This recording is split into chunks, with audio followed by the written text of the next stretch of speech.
ശ്രീ ഹരീഷ് വാസുദേവൻ, ഇപ്പോൾ വിധിന്യായത്തിന്റെ പൂർണ്ണരൂപം പുറത്തു വന്നിട്ടുണ്ട്. പ്രഥമ ദൃഷ്ട്യാ തെളിവുണ്ടെന്നാണ് ഹൈക്കോടതി വ്യക്തമാക്കുന്നത്. ഒപ്പം ഈ പരാതിക്കാരിയെ ആക്രമിക്കുന്നത് നിശബ്ദയാക്കാനുള്ള ശ്രമമാണ്. അത്തരത്തിൽ അവരുടെ സ്വഭാവത്തെ സംശയിക്കാനാകില്ല, ഈ പരാതി അവിശ്വസിക്കേണ്ട കാര്യമില്ല തുടങ്ങി നിർണായകമായ കാര്യങ്ങളാണ് ഈ വിധിന്യായത്തിൽ പറഞ്ഞിരിക്കുന്നത്. താങ്കൾ അതിന്റെ പൂർണ്ണരൂപം വായിച്ചിട്ടുണ്ടാകുമെന്നാണ് ഞാൻ മനസ്സിലാക്കുന്നത്. തീർച്ചയായിട്ടും കോടതി വളരെ നല്ലൊരു ദൗത്യമാണ് ഈ കേസിന്റെ വിധിന്യായത്തിൽ എല്ലാ ഭാഗത്തിന്റെയും വാദം രേഖപ്പെടുത്തിക്കൊണ്ട്, എന്നാൽ അതിൽ കോടതിക്ക് നിയമപരമായി പറയാൻ കഴിയുന്ന എല്ലാ സംഗതികളും പറഞ്ഞു എന്നുള്ളത് വളരെ അഭിനന്ദനാർഹമായിട്ടുള്ള കാര്യമാണ്. അത് ശുഭോദർക്കമായിട്ടുള്ള കാര്യമാണ്. കാരണം ഇത്തരം കേസുകളിൽ പലപ്പോഴും പ്രതിഭാഗം ചെയ്യുന്നത് അല്ലെങ്കിൽ പ്രതികൾ ചെയ്യുന്നത് ക്യാരക്ടർ അസാസിനേഷനാണ്, വ്യക്തിഹത്യയാണ്. ഇത്തരം പരാതികളുമായി പുറത്തു വരുന്ന ആളുകൾക്കെതിരായിട്ടുള്ള വ്യക്തിഹത്യ ചെയ്യുക വഴി അവരോട് മാത്രമല്ല, ഇനി വരാനിരിക്കുന്ന പരാതിക്കാർക്കെതിരായിട്ടൊരു മെസ്സേജ് ആയിട്ട് കൂടിയാണ് ഇത്തരം വ്യക്തിഹത്യകൾ പലപ്പോഴും ചെയ്യുന്നത്. ഈ കേസിലെ അപേക്ഷയിൽ തന്നെ ഈ ബെയിൽ എന്തുകൊണ്ട് വേണം എന്ന് പറയുന്നതിനപ്പുറത്തേക്കുള്ള വ്യക്തിഹത്യ നേരത്തെ തന്നെ സോഷ്യൽ മീഡിയയിൽ പല സ്ഥലങ്ങളിലും ഉണ്ടായിരുന്നു. അത് ഈ കോട്ട് ചെയ്തുകൊണ്ട് തന്നെ ഉണ്ടായിരുന്നു. അപ്പോൾ നേരത്തെയും പലപ്പോഴും ഇത്തരം പരാതി പറഞ്ഞ ആളുകൾക്കെതിരായിട്ടുള്ള വ്യക്തിഹത്യ ഉണ്ടായിട്ടുണ്ട്. അപ്പം ഇത്തരം കാര്യങ്ങളോട് ഈ വ്യക്തിഹത്യ ഒരു കാരണവശാലും അനുവദിക്കാൻ കഴിയുന്നതല്ല എന്നുള്ളൊരു നിലപാടാണ് ബഹുമാനപ്പെട്ട കോടതി സ്വീകരിച്ചിട്ടുള്ളത്. നേരത്തെ ബിൽക്കിസ് ബാനുവിന്റെ കേസിലെ സുപ്രീം കോടതിയുടെ വിധി ഉദാഹരിച്ചുകൊണ്ടാണ് കോടതി ആ കാര്യം പറഞ്ഞിരിക്കുന്നത്.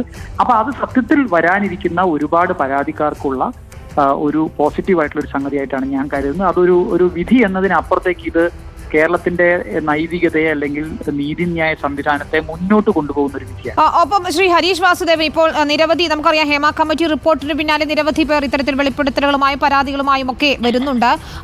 ഇതിന്റെ ഒരു കാലതാമസമാണ് സിദ്ദിഖ് ചൂണ്ടിക്കാണിച്ചിരുന്നത്. പക്ഷേ കോടതി അടിവരയിട്ട് പറയുകയാണ്, കാലതാമസം വന്നു എന്നത് കരുതി പരാതി ഇല്ലാതാകുന്നില്ല, അതിന്റെ ഗൗരവം ഇല്ലാതാകുന്നില്ല എന്ന് കൂടിയാണ്. അപ്പോൾ കൂടുതൽ അതിജീവിതമാർക്ക് ഇത്തരത്തിൽ മുന്നോട്ട് വരുന്നതിനുള്ള ഒരു പ്രചോദനം അല്ലെങ്കിൽ ഒരു പിന്തുണ കൂടിയാണ് ഇന്നിപ്പോൾ കോടതിയുടെ ഭാഗത്ത് നിന്ന് ഉണ്ടായിരിക്കുന്നത് എന്ന വിശാല അർത്ഥത്തിൽ നമ്മൾ ഈ വിധിന്യായത്തെ കാണണമെന്നാണ് തോന്നുന്നത്, അല്ലേ? അതെ, തീർച്ചയായിട്ടും അതെ. കാരണം നേരത്തെ സുപ്രീം കോടതി ഈ കാര്യങ്ങളെല്ലാം പരിഗണിക്കുകയും സമാനമായ കേസുകളിൽ ഇത്തരത്തിലുള്ള പരാതി എന്തുകൊണ്ട് വൈകുന്നു, ഇന്ത്യൻ സാഹചര്യത്തിൽ എന്തുകൊണ്ടാണ് പരാതികൾ വൈകുന്നത് എന്നുള്ളതിന്റെ ഉത്തരമെല്ലാം കൃത്യമായി രേഖപ്പെടുത്തിയിട്ടുണ്ട്. നമുക്കറിയാം, ഇന്ത്യയിലെ സാഹചര്യം അനുസരിച്ച് സ്ത്രീകൾ ഇത്തരം ഒരു പരാതിയുമായി വന്നാൽ അവർ നേരിടേണ്ടി വരുന്ന ഒരു പ്രതിസന്ധി എന്താണെന്നുള്ളത് ഇത് നമ്മൾ നേരത്തെ മറ്റ് അതിജീവിതമാരുടെ കേസിലും കണ്ടിട്ടുള്ളതാണ്. അപ്പൊ പൊതുസമൂഹത്തിന്റെ ഭാഗത്തുനിന്ന് പിന്തുണ ഉണ്ടാകുന്നത് വരെ ഇത്തരം ആളുകൾ പുറത്ത് വരുന്നില്ല എന്നുള്ളത് അവരുടെ കുറ്റമല്ല എന്നുള്ള കാര്യം ഞാനൊക്കെ കോടതിയിൽ എടുത്ത് വാദിക്കുകയുണ്ടായി. അത് കാരണം പ്രധാനപ്പെട്ട ഒരു ആക്ഷേപം ഉണ്ടായിരുന്നത് 5-6 വർഷം മുമ്പ് നടന്ന സംഭവം എന്തുകൊണ്ടാണ് ഇപ്പോൾ പറയുന്നത് എന്നുള്ളതാണ്. അപ്പൊ തീർച്ചയായിട്ടും അത് അതിജീവിതമാരുടെ കുറ്റമല്ലെന്നും അത് സാമൂഹികമായിട്ടുള്ളൊരു പ്രശ്നമാണെന്നും അതിനെ നമ്മൾ സാമൂഹികമായി തന്നെ മനസ്സിലാക്കേണ്ടതുണ്ട് എന്നും നിയമം അത്തരത്തിലാണ് ഈ വിഷയങ്ങളെ മനസ്സിലാക്കേണ്ടതെന്നുള്ള വാദം പൂർണ്ണമായി അംഗീകരിക്കുകയാണ്.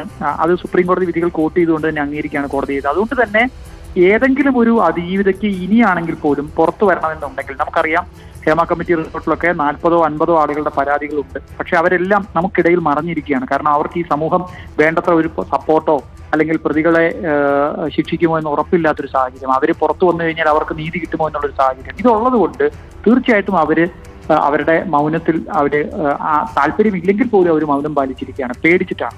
അതുകൊണ്ട് തീർച്ചയായിട്ടും ഈ വിധി അത്തരം ആളുകൾക്ക് ഒരു വലിയ പ്രചോദനമാകുമെന്നാണ് ഞാൻ വിചാരിക്കുന്നത്. ഈ കേസിൽ ഗൗരവമായ തെളിവുകളുണ്ടെന്നും പ്രഥമദൃഷ്ട്യാ തെളിവുകളുടെ അടിസ്ഥാനത്തിൽ ഗൗരവമായ കുറ്റം നിലനിൽക്കുന്നുണ്ട് എന്നുള്ള കോടതിയുടെ ഒബ്സർവേഷൻ. പക്ഷേ ശ്രീ ഹരീഷ് വാസുദേവൻ, നമ്മൾ ഈ വിധി വന്നതിന് പിന്നാലെ പരാതിക്കാരിയുമായി സംസാരിച്ചിരുന്നു. അപ്പോൾ അവർ ഈ SITയുടെ അന്വേഷണത്തിൽ വിശ്വാസ്യതയില്ല എന്നതിനാണ് പറയുന്നത്.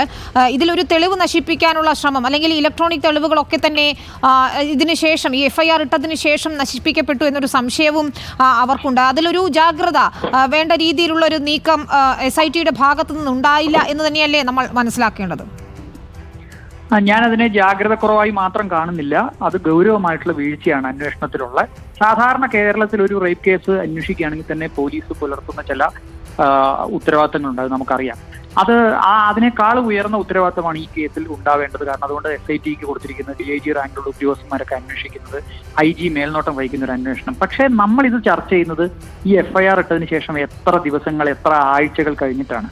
ഈ സമയത്തൊന്നും ഇവർക്ക് ഈ പ്രതിയെ അറസ്റ്റ് ചെയ്യുകയോ അല്ലെങ്കിൽ പ്രതിയിൽ നിന്ന് ഈ പറയുന്ന രേഖകൾ പിടിച്ചെടുക്കുകയോ തെളിവുകൾ പിടിച്ചെടുക്കുകയോ ഇലക്ട്രോണിക് എവിഡൻസ് ഇത് തെളിവ് നശിപ്പിക്കുന്നത് തടയാനുള്ള എന്തെങ്കിലും നടപടി സ്വീകരിക്കുകയോ ചെയ്തില്ല എന്നുള്ളത് നമ്മുടെ മുമ്പിലുണ്ട്.